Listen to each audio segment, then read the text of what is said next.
네, 간밤에 나온 글로벌 이슈들 콕 짚어드리는 시간입니다. 오늘은 어떤 키워드가 주목받았을지 함께 보시겠습니다. 네, 오늘 나온 6가지 키워드고요. 여기서 살펴볼 오늘의 이슈들은요. 우크라이나 그리고 유가 이 2가지 소식 함께 전해드리겠습니다. 네, 첫 번째 기사입니다. 조 바이든 미국 대통령은 시진핑 중국 국가주석에게 러시아의 우크라이나 침공과 관련한 중국의 대러시아 군사 지원 움직임에 대해 직접 경고할 것이라고 밝혔습니다. 블링컨 미 국무장관은 이날 언론 브리핑에서 바이든 대통령은 중국이 러시아의 우크라이나 침공을 지원하기 위해 취하는 모든 행동에 대해서 책임을 물을 것이라는 점을 내일 시 주석에게 분명히 할 것이라고 말했습니다. 바이든 대통령과 시 주석은 18일이죠. 전화 통화를 할 예정입니다. 미중 정상 간 통화는 작년 11월 화상 정상회담 이후 4개월 만이고요. 러시아의 우크라이나 침공 이후에는 처음입니다. 이 같은 발언은 미국을 중심으로 한 서방이 대대적인 테러 경제 제재에 나선 가운데 중국이 러시아의 침공을 두둔하는 태도를 취하면서 혹시 러시아의 대군사적 지원을 할 수도 있다는 우려 속에서 나왔습니다. 특히 이는 중국이 러시아를 지원할 경우에 테러 제재와 비슷한 수준의 보복 조치를 단행할 수도 있음을 시사한 것으로 풀이됩니다. 앞서서 미국 백악관 국가안보보좌관도 중국이 경제 제재를 위반하는 기타 지원을 할 경우 중대한 결과에 직면할 것이라고 경고한 바 있습니다. 바이든 대통령은 전날 푸틴 대통령을 가리키며 전범이라고 생각한다고 말해 처음으로 푸틴 대통령을 전범으로 규정한 바 있습니다. 네, 두 번째 키워드 기사 보겠습니다. 국제유가가 급등락을 반복하며 요동치고 있죠. 또다시 배럴당 $100를 돌파하면서 롤러코스터를 타고 있습니다.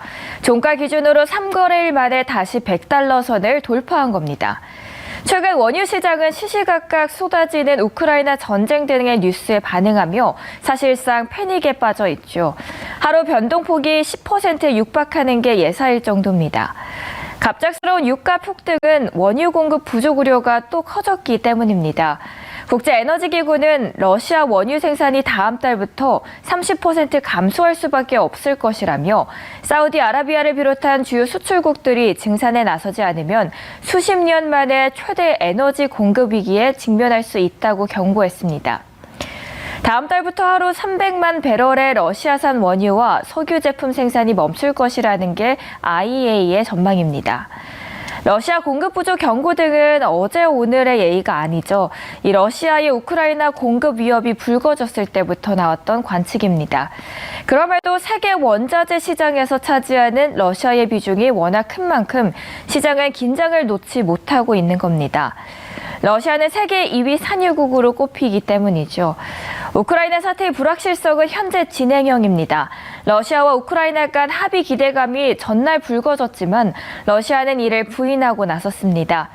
공급 부족 우려와 반대로 수요 위축 공포는 잦아들면서 유가 상승폭을 키웠습니다. 여기에 중국이 코로나19 셧다운을 완화하려는 조짐을 보이면서죠. 시진핑 중국 국가주석은 이날 코로나19 방역을 강조하면서도 경제 피해를 최소화해야 한다고 언급했습니다. 우크라이나 사태가 불확실한 만큼 당분간 극한 변동성은 이어질 것으로 보입니다. 사태의 키를 쥔 블라디미르 푸틴 대통령이 사실상 이번 롤러코스터 장세를 키우고 있다는 관측이 많이 나오는 중입니다. 네, 잠든 사이 나온 따끈한 외신 함께 하셨고요. 오늘의 키워드 보셨습니다. 네, 증권사 모닝 리포트 시간입니다. 오늘 아침에 나온 리포트 함께 보시죠. 먼저 하나금융투자 리포트 열어보겠습니다. 함께 보시죠. 네, 올해 주류 총 수요 회복 기대감 이외에도 소주 판가 인상이 가시화되면서 실적 모멘텀이 부각 중입니다. 더불어서 경쟁사의 맥주 판가 인상으로 화이트 진로의 맥주의 판가 인상 가능성도 열어놓을 수 있는 상황이죠. 이 P와 Q가 동반 성장하면서 연중 내내 견조한 실적 개선 흐름을 기대할 수 있습니다. 최근 정부의 거리두기 완화 기조를 감안하면 실적 모멘텀은 하반기로 갈수록 부각될 것으로 전망됩니다. 투자 의견은 매수구의 목표 주가는 48,000원 유지했습니다. 네, 두 번째로는 하나금융투자 보겠습니다. 대신증권의 리포트 함께 열어보겠습니다. 네, 가전 매출은 프리미엄과 신가전 중심으로 판매 증가와 비중 확대가 예상되고요. 전년 대비 16.2% 성장을 예상 중입니다. TV 매출도 OLED TV 판매 증가로 전년 대비 12.3% 증가하는 등 H&A와 HE 부문의 높은 매출 증가와 원가 상승을 상쇄할 수 있을 것으로 판단하면서 하반기에 흑자 전환을 기대하고 있습니다. 2022년 분기별 영업이익 추이는 과거의 상고하저에서 상저하고 형태로 예상되고요. 주가도 동일하게 움직일 것으로 판단이 되고 있습니다. 목표 주가 함께 보시겠습니다. 18만 원 유지했습니다. 네, 마지막으로는 또 하나투자증권 리포트 보겠습니다. 함께 열어주시죠. 네, 하나투자증권은 올해 유통사업 매출액 확장에 집중할 계획입니다. 관련 상품군 재고 관리를 100여 개까지 확대할 것으로 보이며 전략적으로 온라인, 오프라인, 자체 유통망을 통해서 상품 공급을 증가시킬 계획입니다. 이는 프랜차이즈 매출 중심에서 식품 제조 유통기업으로 전환하는 전략이라고 판단됩니다. 목표 주가는 3만 원 유지해주고 있습니다. 네, 오늘도 이렇게 세 가지 리포트들 함께 전해드렸습니다. 네, 수급 탑5 시간입니다. 장 초반 매도에 나섰던 외국인이 매수로 방향을 틀었고요. 그동안 증시를 짓눌렀던 미국 기준금리 인상에 대한 우려와 러시아, 우크라이나 사태에 대한 우려가 다소 해소되면서 투자 심리 개선으로 이어졌습니다. 특히 FOMC를 통해 기준금리를 빅스텝 0.5%포인트가 아닌 베이비 스텝인 0.25%포인트 올렸고요. 연준 의장이 미국 경제 성장에 대해서 자신감을 내비치면서 스태그플레이션 우려가 또 옅어졌습니다. 이날 기관도 동반 사자에 나서면서 지수 상승을 이끌었습니다. 외국인은 3,284억 원을 사들였고요. 기관은 2,607억 원을 순매수하는 모습입니다. 수급별 자세한 상황도 만나보시죠. 네, 외국인들은 LG이노텍을 248억 원 순매수했습니다. 4위에는 KB금융, 3위는 네이버, 2위에는 카카오가 있습니다. 그리고 1위는 SK하이닉스가 차지를 하고 있습니다. 1위 SK하이닉스가 2분기 실적 개선 전망이 나오면서 하루새 주가가 6% 넘게 급등했습니다. LG에너지솔루션이 지난 1월 상장한 뒤로 쭉 3위로 밀려났지만 마침내 이를 뒤집은 겁니다. 무엇보다 SK하이닉스에 대해서는 단기 최저점에 근접했다는 의견, 그리고 올해 2분기 실적이 긍정적이라는 전망이 나오면서 매수세가 유입되는 모습인데요. 특히 외국인 매수세가 중점적으로 유입되고 있습니다. 네, 이날 국내 4대 은행 금융주는 연준이 기준금리를 0.25에서 0.5%로 상향하면서 일제히 올랐습니다. 하나금융지주, 신한지주, 우리금융지주 모두 상승 마감했고요. 4위의 KB금융지주가 처음으로 1분기 배당에 나설 것이라는 전망이 나온 가운데 주가가 상승 마감했습니다. KB금융은 현금 배당을 위한 주주 명부 폐쇄를 결정했다고 밝혔죠. 주주 명부 폐쇄란 권리 행사를 위한 주주 명단을 확정하고자 주주 명부 기재 변경을 일시적으로 중지하는 건데요. 보통 중간 배당 지급을 위한 사전 작업으로 여겨집니다.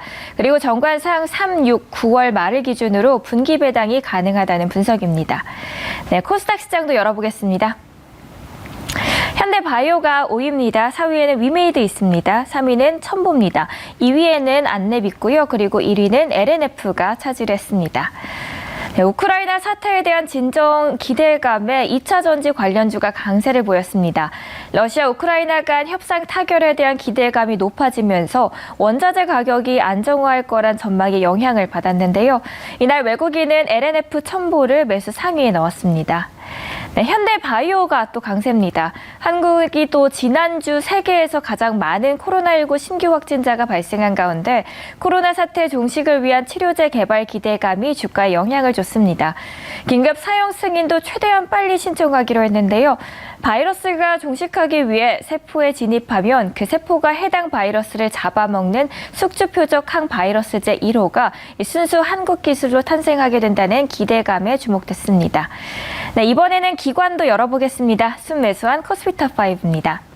카카오가 5위입니다. 4위에는 LG화학, 3위는 LG에너지솔루션 있습니다. 2위에는 네이버 있고요. 1위는 삼성전자가 차지를 해줬습니다. 네, 미국발 반도체 훈풍에 국내 반도체 대장주도 강세였습니다. 전날 미국 증시에서 필라델피아 반도체 지수는 5.03% 상승했고요. 마이크론은 8.9% 급등했습니다. 그러면서 삼성전자도 상승 마감했네요. 그리고 이날은 삼성이 입을 올리자 또 코스닥이 요동을 쳤습니다. 삼성전자가 메타버스와 로봇을 신사업 동력으로 지목하면서 관련 종목들이 상한가로 치솟는 등 급등세를 탔습니다.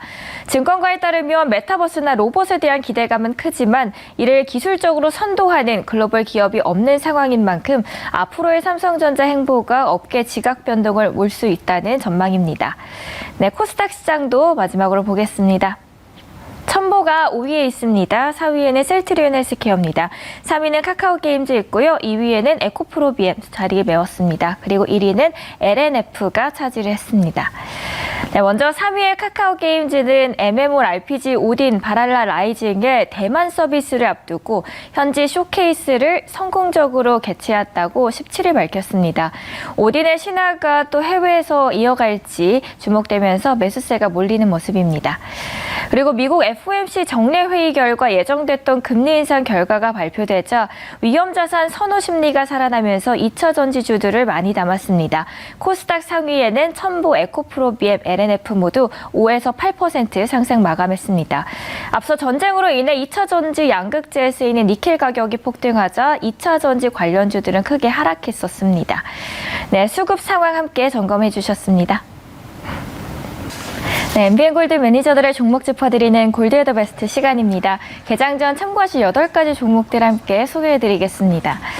메타버스 관련주가 다시 또 주목을 받을 것이라는 기대감 속에서 이창원 매니저는 AR 원천 기술을 보유한 기업입니다. 맥스트를 소개했습니다. 종가는 52,600원이고요. 목표가는 65,000원 제시했습니다. 네, 김준호 매니저는 세계적인 또 수준의 솔루션을 갖고 있는 글로벌 통합 보안 기업을 소개를 했습니다. 안랩이고요. 종가는 91,200원, 목표가는 105,000원입니다.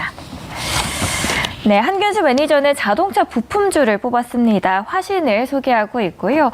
현대 기아차량 셋시 주력 공급사라는 점에서 투자 포인트로 꼽았습니다. 종가는 6,390원, 목표가는 10,000원 터치하길 기대하겠습니다. 최현덕 매니저는 원전 관련주를 소개했습니다. 두산중공업을 보고 있고요. 원자력 발전 설비 분야에서는 국내 독점적인 지위를 차지하고 있고요. 신성장 동력에 대한 투자도 가속화하고 있는 만큼 또 기대감이 커지고 있는 회사입니다. 종가는 22,600원, 목표가는 30,000원입니다. 네, 정석일 매니저도 함께 보겠습니다. 팬 플랫폼 서비스를 운영하고 있는 기업이죠. 디어유를 보고 있습니다. 공연 재개로 팬덤 확대 기대감이 더욱더 커지면서 앞으로 실적 성장 모멘텀도 더 확장될 것으로 보입니다. 종가는 55,100원, 목표가는 64,000원입니다. 황교안 매니저도 보겠습니다. 황교안 매니저의 관심주는 P&H 테크입니다. 공장 카파 증설 수혜 기대감이 커지고 있습니다. 종가는 27,050원, 목표가는 30,000원입니다. 네, 고강현 매니저는 종합 콘텐츠 미디어 회사죠. 뉴를 소개하고 있습니다. 중국 시장 본격적인 진출로 이 글로벌 진출 확장 기대감이 더욱더 커지는데요. 종가는 11,500원, 목표가는 12,900원입니다. 네, 마지막 종목도 함께 보시겠습니다. 신광석 매니저는 의료 AI 그리고 메타버스 관련주입니다. JLK를 소개하고 있습니다. AI 산업 핵심 정책 그리고 삼성의 신사업 수혜 기대감이 두 투자 포인트입니다. 종가는 7,470원, 목표가는 10,000원입니다. 네, 오늘도 이렇게 8가지 회사들 함께 만나보셨습니다. 지금까지 골드 더 베스트였습니다. 네, 안녕하세요. 히든카드 박지원입니다. 그리고 박준남 매니저 함께하고 있습니다. 안녕하세요. 네, 안녕하세요. 네, 어제가 목요일이었잖아요. 이 네. 삼성이 로봇 메타버스 관련해서 언급하면서 관련 기업들이 또 많이 상한가를 찍었고 네. 관련 시장도 빨갛게 불을 켜주고 있습니다. 네. 그런데 매니저님이 저희 메타버스 로봇 관련해서 화요일부터 먼저 네. 미리 말씀을 해주셨거든요. 선점에서 제가 추천했죠. 네, 그래서 일주일도 되지 않아서 저희가 바로 무려 2자릿수나 수익을 달성을 했습니다. 네. 히든 카드니까 가능한 것 같은데 네. 저희 뒤에 보면서 한번 리뷰 부탁드릴게요. 네, DY를 좀 말씀드리도록 하겠습니다. DY 우리가 여기 다 먹었었죠. 네, 확실히 또 옆집에서 소문을 듣고 찾아올 만한 것 같습니다. 네. 저희 그리고 두 번째 종목이 있습니다. 이것도 메타버스 관련해서인데요. 네. 가온미디어가 저희 10% 수익 달성했죠. 네, 가온 미디어도 제가 종목을 좀 밀었던 종목이죠. 네, 그리고 요즘 시장이 사실 뉴스에 의해서 너무 하루아침에 뒤바뀌다 보니까 대응하는데 좀 어려운데 매니저님은 또 하루 만에 수익을 달성하는 기업들이 네. 많고 리뷰는 하지 않았지만 또 어제 DY 파워 소개해 주셨는데 하루 만에 또 수익이 네, 달성하셨더라고요. DI 파워도 DI처럼 가지 않을까 돌아가면서 갈 겁니다. 네, 그래서 오늘 더욱더 기대가 되고요. 요즘은 또 신정책 그리고 메타버스 관련해서 많이 가져와 주시고 계신데 네. 오늘은 또 어떤 섹터에서 저희가 수익을 또 낼 수 있을지 궁금합니다. 네, 오늘 또 메타버스가 이제 삼성에서 신정책이죠. 로봇하고 메타버스 네. 밀고 있는데 어제 이제 키워드를 먼저 말씀드리는 건데 네. 저평가된 메타버스예요. 네, 메타버스인데- 오늘의 키워드는 저평가된 메타버스입니다. 네, 메타버스인데 어제 이제 자회사가 좀 힌트를 드리자면 네. 자회사가 어제 상한가를 갔습니다. 한 지분 한 반 정도 들고 있는데 50% 정도. 근데 어떻게 이 본인 종목은 그 상한가 간 종목보다 시총의 반밖에 안 돼요. 좀 이상하더라고요. 그래서 저평가된 메타버스 종목 아직 안 간 종목 저 준비해봤습니다. DY나 DY 파워처럼. 네, 확실히 그 후광 효과를 누릴 수 있을지가 기대가 되고요. 어제 그렇다면 그 자회사 이름을 한번 공개해 주시겠어요? 네, 자회사 헷갈릴 수 있으니까 네. 바로 종목명은 동아일텍인데 네. 그 자회사가 바로 선진 선익 시스템입니다. 네. 동아일텍입니다, 오늘은. 네, 어제 상한가를 찍었던 선익 시스템의 후광 효과를 누릴 수 있을지 오늘의 종목은 동아엘텍입니다. 과연 어떤 사업들을 하면서 실적을 견인해 줄 수 있을지 기대가 되는데요. 기업 이야기 자세히 들으러 가보겠고요. 현재 흐름도 함께 만나보겠습니다. 네, 동아엘텍 현재 보합권에서 거래되고 있습니다. 1150원 선에서 거래되고 있는데요. 투자 포인트 하나씩 알아보겠습니다. 네, 메타버스 잘 가고 물론 빨간불을 켜주고 있지만 사실 그 안에서 모든 종목이 더 잘 가는 건 아니거든요. 네. 그래서 동아일텍의 오늘 기업 설명을 자세히 해주신 만큼 더욱더 또 구미가 땡기는데 그렇다면 가격 예상폭은 어디까지 또 보시나요? 네, 목표가는 13,000원 제시하도록 하겠고요. 손절가는 9,000원 제시할 테니까 동아일텍도 한번 수익 주지 않을까 두 자릿수 그렇게 기대해 보겠습니다. 네, 수익 당연히 줄 것이라고 믿고요. 목표가 13,000원, 손절가도 꼭 참고해 주시길 바라겠습니다. 9,000원입니다. 네, 저희 다음 히든카드 만나러 가볼게요. 네, 지금 코로나 확진자 수가 40만 명이 넘어갔죠. 국민 6명 중에 1명 정도는 네. 거의 오미크론이나 코로나 확진되는데 글쎄요. 원격 진료, 비대면 진료. 요즘 보니까 전화로 화상으로 네. 진료까지 받고 약까지 조제까지 해서 집에 약까지 가져다 주더라고요. 바로 오늘의 키워드는 차기 정부의 원격 의료 확대입니다. 네, 아까 말씀해 주신 것처럼 사실 지난주에 한국이 세계 최대 신규 확진자를 또 기록하기도 했잖아요. 그만큼 압도적입니다. 그만큼 또 예. 원격 진료가 수요 네. 그리고 인식도 많이 바뀌고 있는 것 같고 네. 시장도 점점 커질 수밖에 없을 것 같아요. 네, 진짜 100만이 눈앞에 다가는 게 압도적이에요. 네. 그냥 우리가 확진자 수가 많은 게 아니라 다른 나라 제가 한번 전 세계를 한번 봐봤거든요. 오기 전에. 네. 압도적이더라고요. 엄청납니다, 지금. 네, 그래 보시면 될 것 같고요. 그러면 당연히 원격 의료가 대두가 될 수밖에 없죠. 네. 예, 법도 더 바뀔 수도 있고요. 차기 정부에서. 그래서 바로 지금 현재 국내에 지금 현재 원격 의료 시스템 공급 1위 업체를 좀 준비해봤습니다. 바로 성장 가능한 기업입니다. 비트컴퓨터입니다. 네, 오늘의 두 번째 기업은 바로 비트컴퓨터입니다. 또 차기 정부랑도 관련이 되어 있는 만큼 앞으로 미래의 성장력이 더욱더 기대가 되는 기업인데요. 비트컴퓨터 그러면 어떤 투자 포인트들 있을지 궁금합니다. 저희 만나보겠고요. 현재 흐름과 가격도 체크해 보시죠. 네, 비트컴퓨터 현재 보합권에서 거래가 되고 있습니다. 9,520원 선에서 거래되는데요. 함께 투자 포인트 알아보도록 하겠습니다. 네. 네, 비트컴퓨터에 대해서 알아봤습니다. 원격 진료 코로나 확진자 수가 기하급수적으로 네. 또 증가하다 보니까 원격 진료에 대한 수요 또한 더욱더 기대가 되는데요. 목표가랑 손절가는 어떻게 잡아보면 목표가는 될까요? 12,000원 제시하도록 하겠고요. 손절가는 8,500원 제시하도록 하겠습니다. 네, 비트컴퓨터 목표가는 12,000원이고요. 또 손절가도 꼭 참고해 주시길 바라겠습니다. 8,500원입니다. 또 요즘 시장이 메타버스 로봇 관련해서 많이 움직이고 있는데 네. 관련해서 계속해서 또 들고 가면서 장기적으로 보면 좋을지 아니면 또 시장의 변동성이 좀 심하다 보니까 네. 조금 단기적으로 짧게 대응을 할지 궁금하거든요. 제 종목은요. 히든카드 아닙니까? 숨은 종목. 히든카드면 네, 저도 그래서 히든카드 시간이 더욱더 기다려집니다. 저평가된 종목들을 정말 딱딱 짚어주셔서 또 실적과 함께 성장을 이루고 있고요. 또 리스크는 저희가 줄여주잖아요. 네. 그래서 오늘도 이렇게 새로운 두 좋은 종목들 소개를 해드렸고요. 오늘 준비해주신 두 종목 네. 감사합니다. 네, 고맙습니다. 감사합니다.